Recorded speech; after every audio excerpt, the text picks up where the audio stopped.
21. The simplicity of Protestant worship. Simplicity is a good thing, indeed, when kept within certain limits.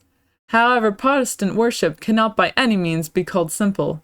It is hollow and naked. Have you ever entered a Protestant temple? Oftentimes it is one of those ancient churches which have been raised to the honor of good God, and it is harrowing to see what the cold, narrow-minded heresy of Calvin has made of them. When a king falls, his palace becomes a house of no more significance than that of any citizen, and his throne a common chair. By expelling from churches usurped from us the King of Kings, who deigned to dwell therein, the Protestants have desecrated them. They have razed the altars on which the divine sacrifice was offered. The images of the Blessed Virgin, as well as of patron saints, have been taken away. The confessionals wherein innocence was preserved and peace restored to the Christians have been burnt, and 4 walls, a few benches, a chair, and a desk behold all that is necessary to pay homage to the Creator of heaven and earth. In the words of the Protestant Clausen, Catholics consecrate the most wonderful productions of art to the ornament of churches, while Protestants shut themselves up within a temple devoid of all sorts of ornaments.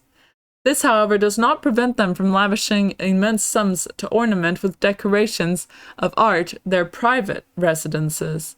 Church music is looked upon by Catholics as a wholesome part of their religious solemnities. In Protestant countries, music is made to resound everywhere but in churches. The fact is, Protestants know fully well what comfort is. They love and procure for their houses all that is comfortable and sumptuous, but not for the house of the Lord. It behooves, they say, that the utmost simplicity should characterize temples and all acts of religion, but it would be even more simple to dispense with the temple and worship, to sleep, to drink, to eat, to attend to one's business, to live and die without being bothered by anything whatever. Would it not be the perfection of simplicity?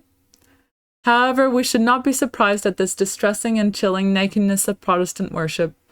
Their temples are not sacred edifices, but only places of reunion. They even assemble when they find it more convenient, either in a casino as in Geneva, or in a theater as in New York, or in an academy of music as in Boston. It is all the same to them. Should they take off their hats in entering the building? That is only from a habit of politeness, but not from any respect for the walls or benches. Pastors wear no kind of sacerdotal vestments, and why would they? They are no priests. Nothing must distinguish them from their co-religionists, and in fact the garments some of them throw over their black frocks appears to be greatly in contradiction with their principles. We Catholics know very well that God has no need of pomp in his worship, and that it is only a want of our own heart.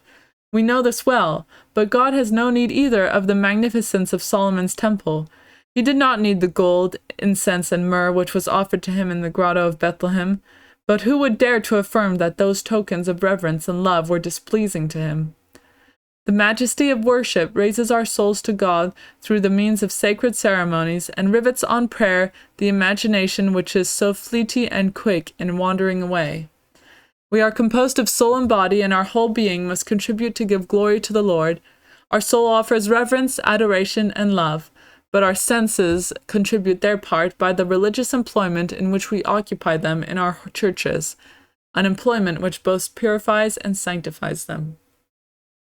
Divine worship is the expression of faith. The warmer faith is, the more splendid is the worship. According as faith is poor, the worship is naked. Thus, says the Protestant writer quoted above, the outward nakedness of non-Catholic churches is truly in harmony with the state of the soul of the worshippers. Leibniz, a Protestant philosopher, writes that he was not one of them who, taking in no consideration human weakness, reject from divine worship whatever teaches the senses under pretension that adoration is to be exhibited in spirit and truth. Sukuchin Glanzau, another Protestant, adds, in our temples, by dint of continually repeating that God must be adored in spirit and in truth, truth and spirit have disappeared altogether.